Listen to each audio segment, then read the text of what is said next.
Fluent Flow Podcast. New videos every day. Let's learn English together.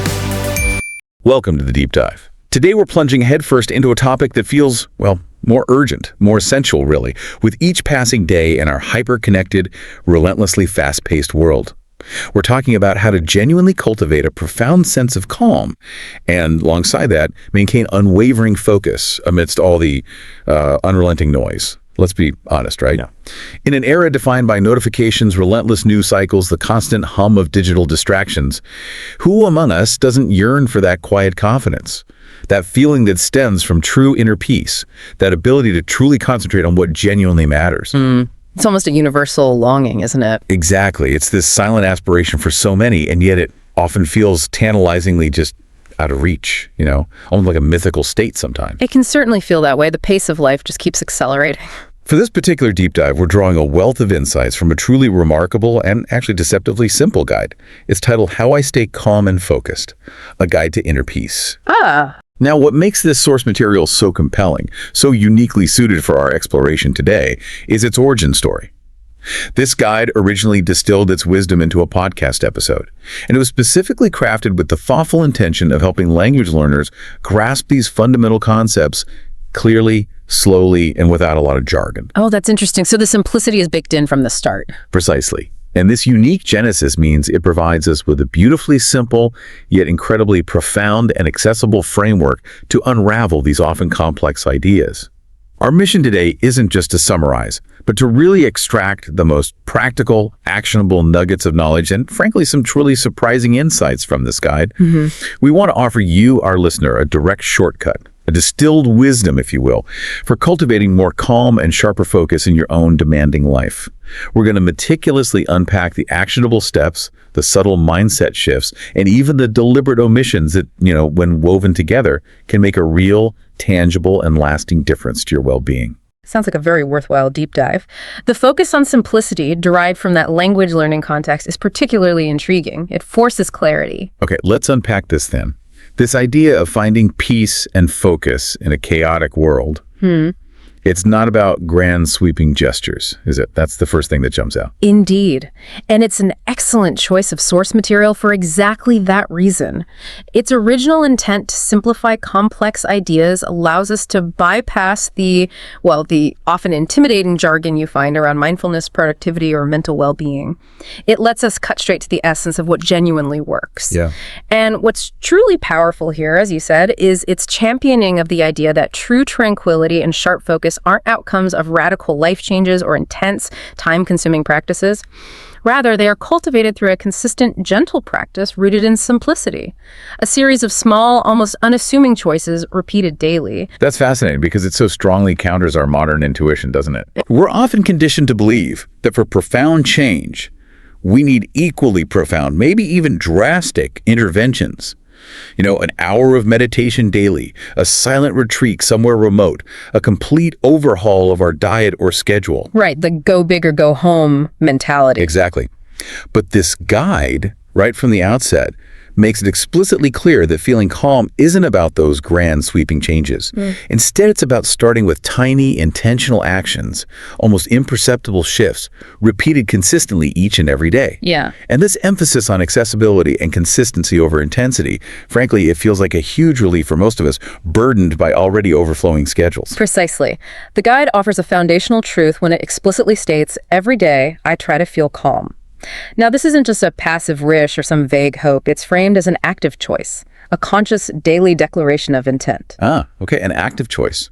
Yes. It fundamentally reframes calm as something we don't just fall into or stumble upon accidentally. Instead, it's something we actively pursue, cultivate, and reinforce through consistent effort, no matter how small or seemingly insignificant that effort might appear. Right. It's an empowering reframing, I think. It reminds us that we possess agency over our internal state. And central to that active choice, that daily declaration, is what the guide so beautifully describes as a slow start to your day. This concept, honestly, it immediately grabbed my attention because it's such a stark contrast to how so many of us begin our mornings, right? Absolutely. The default is often chaos. Total chaos. Yeah. The guide goes into a surprisingly detailed exploration of the concept of waking up early. Okay, maybe not super early for everyone, but earlier. Relative to your needs. Right. And then counterintuitively perhaps, intentionally, starting the day slowly. This directly challenges the common modern rush where the alarm blares, and before our feet even hit the floor, our hands are already reaching for our phones, checking emails, scrolling social media, catching up on news. The immediate digital deluge. Exactly.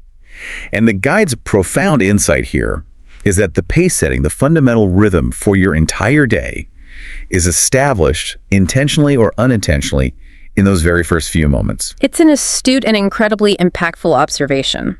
Consider it an analogy, perhaps. Yeah. Like gently warming up an engine before embarking on a long and potentially demanding journey. Okay, I like that. You wouldn't simply start a cold engine and immediately push it to its red line. You'd allow it a few moments to warm up, to circulate fluids, to ensure all components are moving smoothly, properly lubricated. Right, makes sense. This slow, deliberate beginning to your day serves the same purpose for your mind and body. It aims to ensure smooth, optimal operation throughout the day, rather than immediately subjecting your entire system to the stress and demands of external pressures. It's about building a foundational momentum, a sense of inner readiness, rather than simply jolting into motion and reacting to the world. Reacting. Yeah, that feels like the default state for many mornings. And from a neurological perspective, this allows your brain to transition from sleep states into wakefulness more gracefully. It actually reduces the likelihood of a stress response right from the get-go. Okay, so here's where it gets really interesting for me. How can such seemingly simple, even fleeting actions taken at the very beginning of your day lay such a robust foundation for hours of sustained calm and clarity? The guide outlines a few specific morning rituals, and what makes them so compelling is their sheer practicality and accessibility. The first one on the list, simply drinking water. Yes, a fundamental, almost primal act. And its dual benefit, as the guide implies, is truly profound. On a purely physical level, sure, you're hydrating your body after hours of sleep, replenishing essential fluids. That's obvious. But beyond that physiological necessity, it transforms into a first conscious act of self-care for the day. Framing it as self-care. Exactly. It's a simple, universally available, incredibly gentle act that sends a powerful signal to both your body and your mind. That wellness, your personal well-being, is a priority. It's almost a silent, yet deeply impactful commitment to yourself before the relentless demands of the day even begin to assert themselves. A micro moment of intention. I like that. A micro moment. And then immediately following that, stretching the body. We so often underestimate or simply overlook the sheer amount of physical tension we accumulate, even just from sleep, right? Our muscles can feel stiff. Our posture may be a bit slumped. Absolutely. And the guide astutely points to the crucial and often underestimated mind-body connection here. Releasing physical tension through gentle, deliberate movement can directly and immediately contribute to a sense of mental ease and readiness. Okay. It's a physical release that triggers a corresponding mental shift, preparing your entire being, both as somatic and cognitive, for the day ahead. It's like gently unfurling yourself, preparing for graceful motion. Unfurling. I like that visual. Okay, so water, stretching. Yeah. And then comes what I personally find to be one of the most powerful and maybe paradoxically most liberating suggestions in the entire guide. Yes. Sitting in silence for just 1 minute. Yes. This one is huge.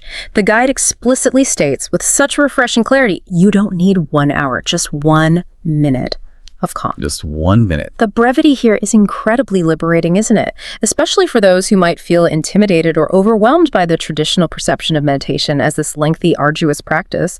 It breaks down the barrier of entry completely. It truly does. It totally removes that intimidation factor. Just 60 seconds. And what's beautiful is how straightforward the specific actions are. Simply closing your eyes and breathing deeply. That's it. Right. This isn't complicated. It requires no special equipment or advanced techniques. It immediately, almost instinctively, redirects your focus inward, drawing your attention away from the burgeoning external distractions. Yeah. Even before they have a chance to bombard your senses or capture your mind. And what's truly fascinating here, if we look at it from a more neuroscientific perspective, is how this very brief, intentional act of disconnection can effectively recalibrate your brain. Really? in just a minute. Yes. Even a minute of focused, conscious breathing can activate your parasympathetic nervous system, that's our rest and digest system, Okay. which directly counteracts the fight or flight response that often dominates our default busy states. It's not just about subjectively feeling calmer, though that happens too. Research indicates it can measurably reduce cortisol levels, lower heart rate variability, and actually improve the function of your prefrontal cortex. Wow. The part responsible for decision-making. Exactly. Executive functions like decision-making and planning. So for just 60 seconds, you are quite literally nudging your brain away from a reactive, stressed state towards one of calm, clarity, and intentionality. That's incredible for such a small investment of time. It is. It's not merely an appreciation for stillness, it's a physiological reset, a tiny yet potent act of rebellion against the constant overstimulation of modern life. And crucially for beginners, or just busy people, that 1-minute threshold makes it incredibly accessible. It dismantles that mental barrier of feeling like you need to be some kind of meditation guru to benefit. Yeah, definitely lowers the bar in a good way. And then, perhaps the most critical boundary for protecting that morning calm, the no phone rule. The guide highlights this as a non-negotiable, almost sacred step for safeguarding your mind from immediate information overload and the relentless onslaught of external pressures. It's unequivocal. You simply do not engage with your phone first thing. This point is absolutely paramount and frankly life-changing for many people who try it. Let's just consider the immense cognitive load and the almost immediate surge of potential anxiety that comes from engaging with emails, news headlines, social media notifications the very moment you wake up. Your brain, still transitioning from sleep, is immediately thrust into a reactive mode. It's forced to process external demands, potential crises, information designed specifically to capture your attention, all before you've even had a chance to connect with your own internal state, your own intentions for the day. It's like starting the day already behind, already reacting. Precisely. Yeah. This immediate digital engagement sets a precedent, priming your brain for reactivity rather than proactivity. Contrasting that with the desired state of calm and focus, it becomes glaringly clear why this boundary is not just crucial, but fundamentally essential for maintaining internal peace and self-direction throughout the day. You're protecting your attentional resources before they can be depleted. Okay, so when we bring all these simple, intentional morning actions together, the water, the stretching, that minute of silence, and the vital no phone rule, what does this all mean for us practically? It means that cultivating calm, that elusive inner peace, is genuinely within everyone's reach. That's the message, right? That's absolutely the core message. It's accessible right now, starting today, with something incredibly simple. The guide really drives home the transformative power embedded in one small habit, stating, one small habit can change your day. This isn't just about the habit itself in isolation, is it? It's about the profound cumulative effect of these small, consistent efforts and the undeniable sense of agency they provide.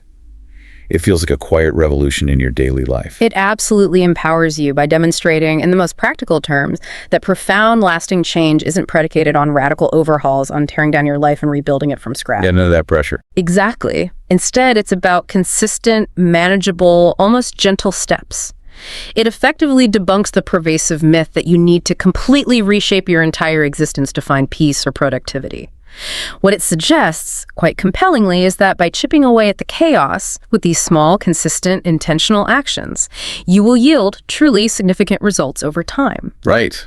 It's a profoundly optimistic and realistic message, I think. It fosters a sense of long-term sustainability rather than pushing for some fleeting quick fix. Okay, so building on that foundation of calm, our deep dive now shifts its focus to something equally vital in our modern world. Sharpening your attention, learning to engage with true focus. The guide defines focus in such a clear, almost pristinely simple way, cutting through all the typical noise. It states, focus means you pay attention. Simple. You look at one thing. You think about one thing. You are not busy with many things. You are present. That definition is so incredibly vital, precisely because it stands in direct, almost defiant contrast to the prevalent culture of multitasking and constant digital distraction that so defines our modern existence. Defiant. I like that. It feels defiant. It does. It positions focus not as some passive state that just happens to you or an innate talent you either possess or lack, Right. but rather as a deliberate, conscious act of choosing presence. In an age characterized by overwhelming information overload and fragmented attention, this narrow, intentional, singular definition of focus serves as a powerful and essential antidote. An antidote to the noise. Exactly, an antidote to the pervasive mental fatigue caused by trying to juggle too much at once. If we connect this to the bigger picture, it highlights just how much mental energy we inadvertently squander by attempting to do too many things simultaneously. And conversely, how exponentially more effective and, frankly, less exhausted we can be when we commit to single tasking, to truly being present with one thing at a time. Okay, so how do we achieve that? To help us achieve that focused presence, that singular attention, the guide introduces a brilliant, elegantly simple method. The small list. Oh, yes, the small list. Specifically, it champions the surprising power of only 3 things. It emphasizes the profound effectiveness of limiting your daily goals, your daily intentions to, and I quote directly from the source, 1, 2, 3. That's all. The sheer simplicity here is its undeniable genius, and it has deep psychological roots. Why precisely 3? Yeah, why 3? Well, from a cognitive psychology standpoint, it's incredibly achievable. Our brains are, well, they're sort of hardwired to manage a limited number of active goals effectively. Okay. 3 creates a clear, tangible finish line that immediately provides a powerful sense of direction, purpose, and clarity for your day. Right. You know what success looks like. Exactly. It dramatically reduces the pervasive sense of overwhelm, which is so often a major blocker to both starting and successfully completing tasks. By forcing genuine prioritization, truly asking yourself, what are the most important things I can accomplish today? You're compelled to identify what truly matters rather than getting lost in the endless, often arbitrary scroll of a never-ending to-do list. The dreaded endless list. And the profound satisfaction, the genuine sense of accomplishment that comes from visibly completing those 3 chosen things creates a powerful positive feedback loop. It fuels your motivation and self-efficacy for the next day. It's about building a consistent habit of completion, not just activity. What I love even more, though, and what makes this approach truly sustainable, I think, is the incredibly compassionate, it's okay philosophy that accompanies this small list. Ah, yes, this is key. The guide says, with such profound wisdom, if I don't, it's okay. I try again tomorrow. This, to me, is a crucial, almost revolutionary element for sustained focus and overall well-being. Because so many of us, myself included, are prone to beating ourselves up. Oh, absolutely. The self-criticism trap. Totally. Yeah. Succumbing to guilt for not achieving every single item on our idealized mental checklists. This permission to be human, to be imperfect, feels truly liberating. This approach is not merely compassionate, it's strategically brilliant. It's brilliant for fostering self-compassion, resilience, and crucially, preventing the insidious creep of burnout or paralyzing guilt. Right. It implicitly recognizes that life is unpredictable. Unexpected interruptions, energy fluctuations, they're an inherent part of the human experience. Yeah, things happen. Things happen. Perfection, therefore, is not the goal. Rather, consistency, persistent effort, and a gentle recalibration are. By consciously giving yourself permission to try again tomorrow, you cultivate a marathon mindset rather than a desperate sprint. Yeah. This transforms focus into a sustainable long-term practice, rather than an unattainable ideal that inevitably leads to frustration. It's a powerful, actionable lesson in managing expectations and nurturing your mental health. Okay, so we have the small list, the it's okay philosophy. Beyond that strategic power, the guide also places significant emphasis on creating an external environment that is genuinely conducive to focus. And some of these tips, while seemingly obvious, are so frequently ignored in our daily lives. Take, for instance, the foundational advice. Turning off your phone when you work. Foundational is the right word. It isn't presented as a suggestion. It's reinforced as a non-negotiable step for truly engaging in deep, concentrated work. It truly is a non-negotiable if deep work is the goal. Let's elaborate on the constant, subtle, yet incredibly powerful pull of notifications. Yeah, even if you don't look. Exactly. Even if you don't physically pick up your phone and engage with the alert, your brain expends significant mental energy resisting that urge. There's a continuous, almost subconscious monitoring happening, a constant checking or an anticipation of the next incoming alert. Okay, that makes sense. It's an underlying hum of distraction. Precisely. This constant background activity, this low-level vigilance, severely depletes your cognitive reserves. It means less mental energy is available for the actual task at hand, regardless of your willpower.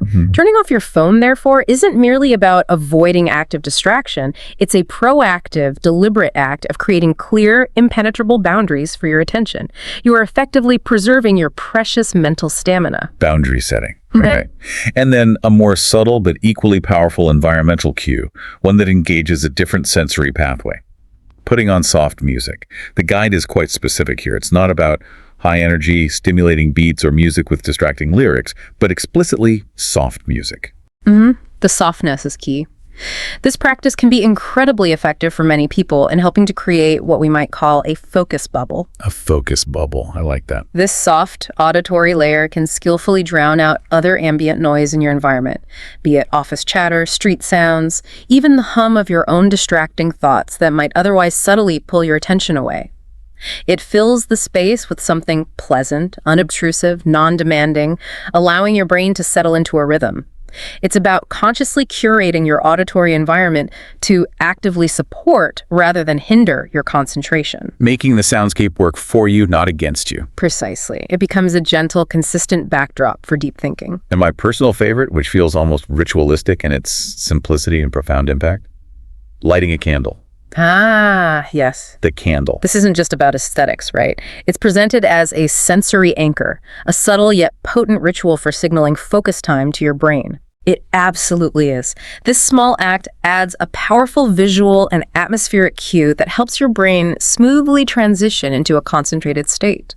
By engaging multiple senses, the soft, mesmerizing flicker of the flame, maybe the subtle, calming scent if it's scented, the inherent warmth, it helps to deepen your presence in the moment. It's a small, beautiful act that effectively tells your brain, okay, this is it. It's time to focus. This space, right here, right now, is a dedicated, almost sacred space for deep concentration. It helps anchor your attention.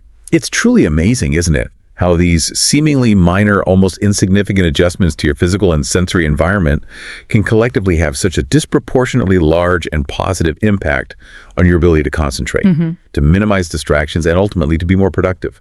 They truly set the stage, both literally and metaphorically, for profound work. They do, and it's more than just setting the stage. They effectively create a psychological container for your attention. A container. Yeah. By consciously shaping your external environment, you are sending powerful signals to your internal state. It's a way of removing external temptations and simultaneously actively priming your internal state for deep work.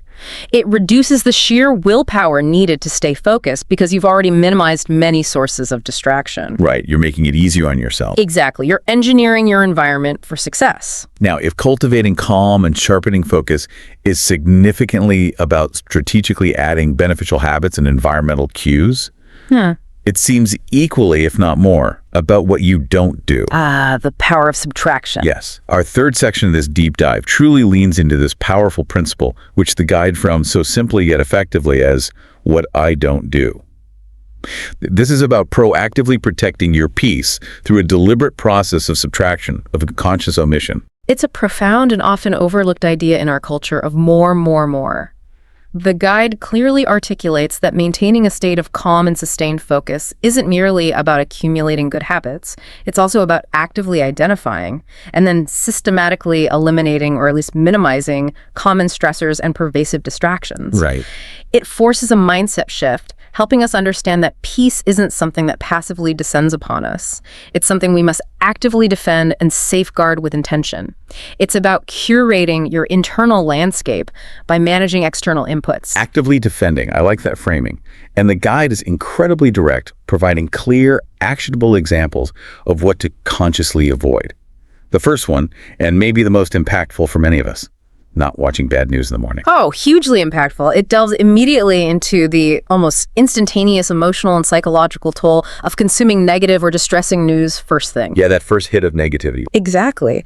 Consuming negative news, especially immediately after waking, can profoundly impact your entire day. Your brain, still in a receptive, impressionable state, often absorbs that negativity like a sponge. It can instantly set a tone of anxiety, apprehension, heaviness that subtly, or not so subtly, permeates your mood, your outlook, your energy levels for hours. It really can cast a shadow. It does. The source's rationale for this boundary, too much news makes the heart heavy, is deceptively simple, but profoundly accurate in its emotional resonance. It literally weighs you down mentally and emotionally before you've even had a real chance to begin your day on your own terms. It primes your amygdala, the brain's fear center. Okay, so protecting the morning from news. Then there's the incredibly relatable and sometimes challenging advice. Not talking to people who make you feel tired. The energy vampires, as some call them. Right. This advice really highlights the often underestimated importance of conscious energy management within our relationships and social interactions. It absolutely does, and it's a crucial insight for sustained well-being. We've all experienced interactions that, while not necessarily overtly negative or confrontational, can subtly yet significantly drain our mental and emotional energy. Yeah, you just feel depleted afterwards. Exactly. Leaving us feeling depleted, exhausted, even a bit dispirited. The guide encourages a newfound discernment in our social interactions. It's not about avoiding people entirely or becoming antisocial. Rather, it's about becoming acutely mindful of who and what truly nourishes your spirit, contributes to your vitality, versus what consistently diminishes it. Knowing the difference. Knowing the difference and acting on it. It's about setting healthy, protective boundaries to safeguard your personal energy reserves. This actually allows you to show up more fully for those relationships that do uplift you. That makes sense. Conserve energy for the positive connections. Yeah. And a monumental one in our relentlessly digital age, impacting nearly every aspect of our lives. Not using the phone all the time. Monumental is right. This expands well beyond just work-related phone use. Yeah. It directly points to the insidious and pervasive nature of constant digital connectivity, the perpetual tethering to our devices. Exactly. This constant connectivity, the endless checking, the reflexive scrolling, the always-on mentality, it inevitably leads to fragmented attention. Fragmented, yeah. Your cognitive resources are scattered, never truly settling on one thing. It breeds digital fatigue, a deep-seated mental exhaustion that comes from continuous stimulation, and it severely diminishes our inherent capacity for deep thought, sustained contemplation, or even just being truly present in the physical world around us. It pulls you out of the moment constantly. Constantly. The guide's crystal clear warning, too much noise makes the mind tired, perfectly encapsulates the profound mental exhaustion that results from being perpetually stimulated and endlessly distracted. It's an urgent and empowering call, really, to reclaim your precious mental bandwidth, to consciously disengage from the constant stream of external inputs. Reclaim your bandwidth. Okay. And finally, a habit that many of us rely on, almost as a lifeline, for perceived focus and alertness, but which the guide quite wisely cautions against in excess. Not drinking too much coffee. Ah, the beloved caffeine. Yes, while coffee can undoubtedly be a powerful tool for enhancing focus and promoting alertness when used strategically and in moderation. Moderation being the key word. Moderation is absolutely key. The source wisely cautions against overconsumption. The delicate balance is easily tipped. Too much caffeine can lead to undesirable physiological and psychological effects, jitters, heightened anxiety, a racing mind, disrupted sleep patterns, a general feeling of unease or restlessness. Yeah, the opposite of calm. Exactly. These effects, ironically, directly counteract the very goals of cultivating calm and sustained focus. It's not a condemnation of coffee itself, but rather an invitation to find your personal optimal balance. To use coffee as a conscious tool rather than an unconscious crutch, or, worse, a source of additional internal turbulence. Finding that sweet spot where it aids, not hinders. Finding your personal balance. Okay, Yeah. all these don'ts, all these deliberate acts of subtraction lead us to what feels like the overarching, empowering principle woven throughout the guide. Protecting my peace. This isn't just about avoiding things. It feels like a proactive, almost defiant declaration, as you said earlier.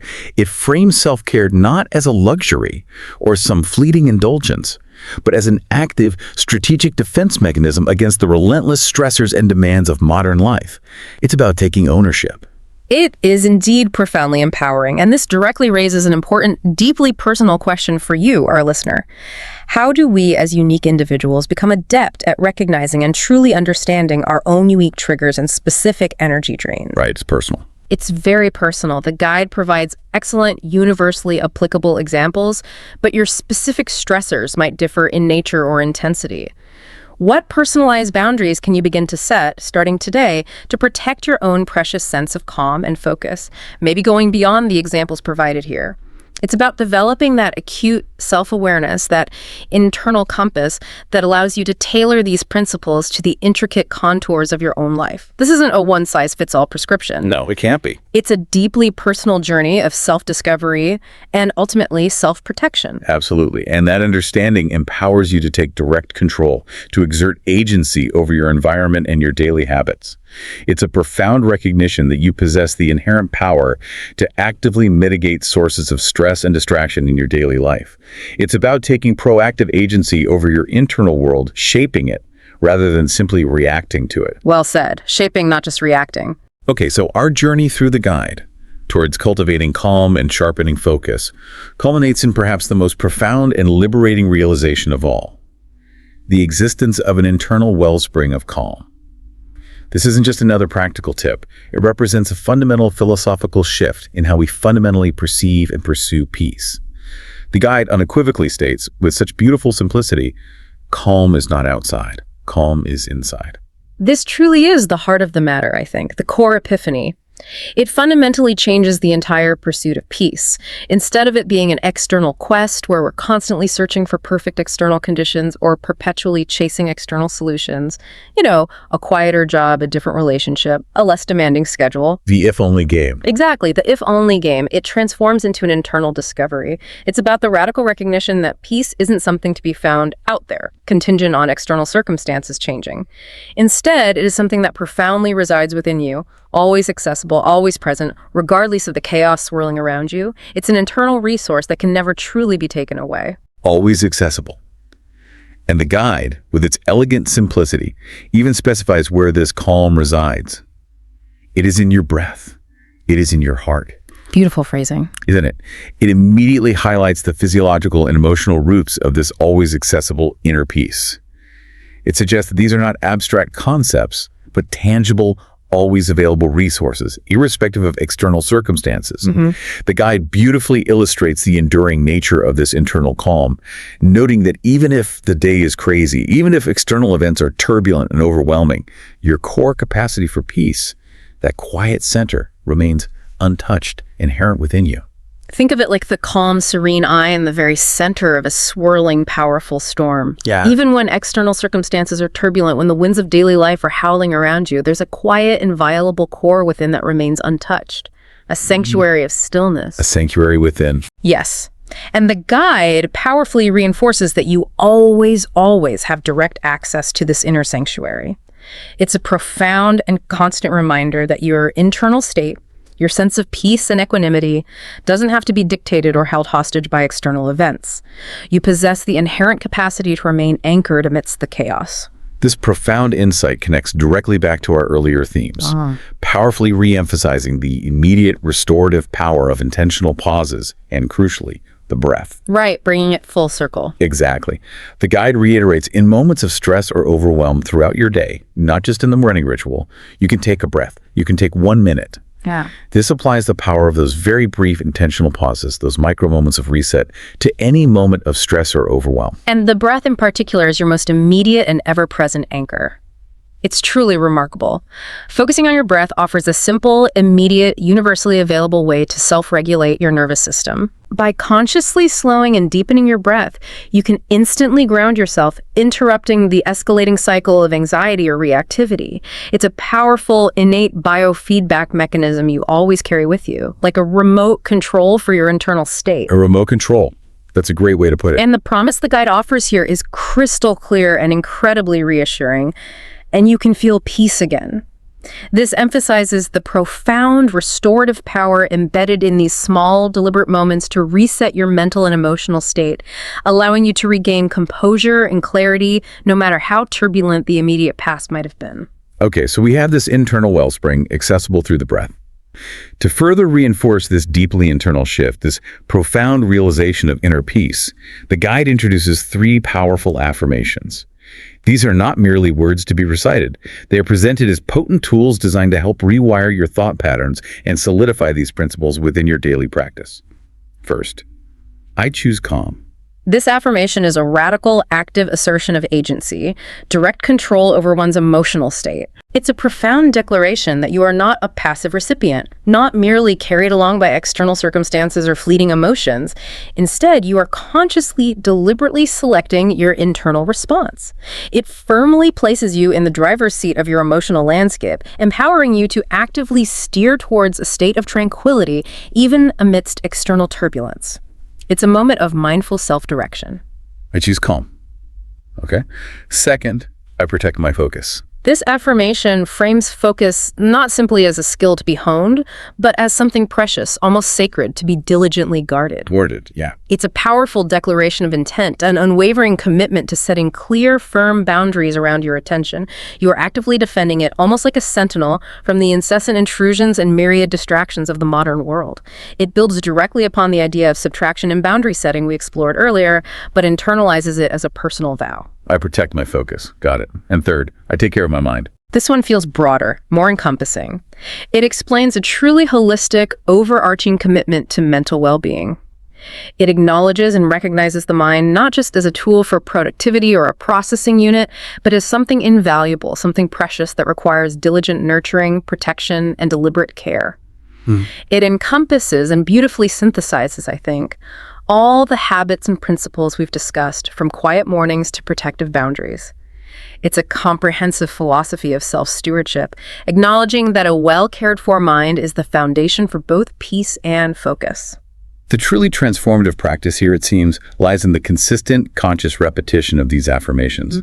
The surprising and profoundly impactful effect that simple language and deliberate self-talk can have on shaping our internal reality. It's significant. And consequently, our external actions is truly remarkable. Yeah. Regularly articulating and embodying these statements can genuinely help to rewire neural pathways, build robust self-efficacy, and solidify these powerful principles into deeply ingrained, almost intuitive daily practices.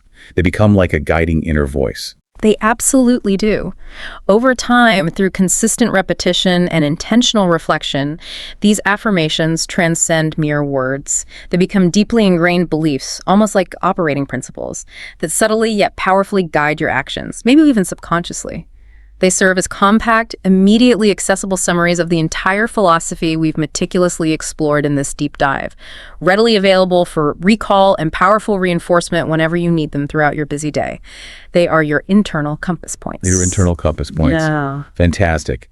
Okay, so as we bring this deep dive into how I stay calm and focused to a close, let's just briefly bring together the most critical, actionable insights we've meticulously explored. Let's recap. We've unearthed the undeniable power of starting your day gently and slowly, embracing those small, deliberate habits like consciously drinking water, gently stretching your body, and that crucial restorative minute of silence. The slow start foundation. We've unpacked the surprising yet immensely effective simplicity of prioritizing your day with a focused, achievable list of just 3 essential things.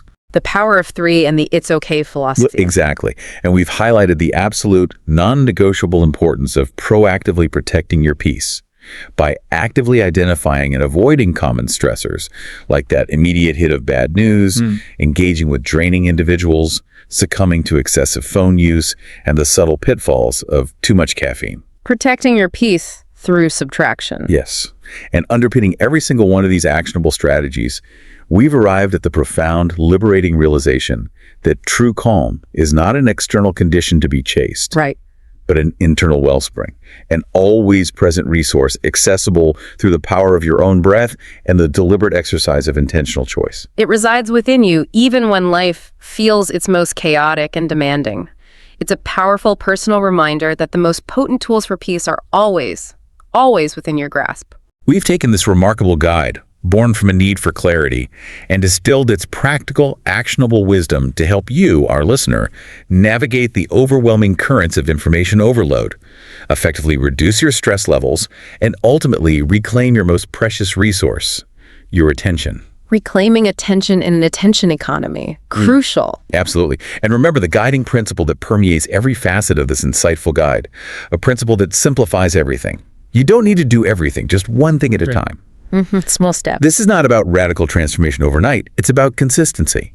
Small, intentional steps truly do lead to monumental, lasting shifts in your well-being. And as a final provocative thought, perhaps, for you to carry forward, to mull over, and maybe even experiment with in your own life, the source materials, with a beautiful subtlety, included the almost deceptively simple instruction, smile. Ah, yes.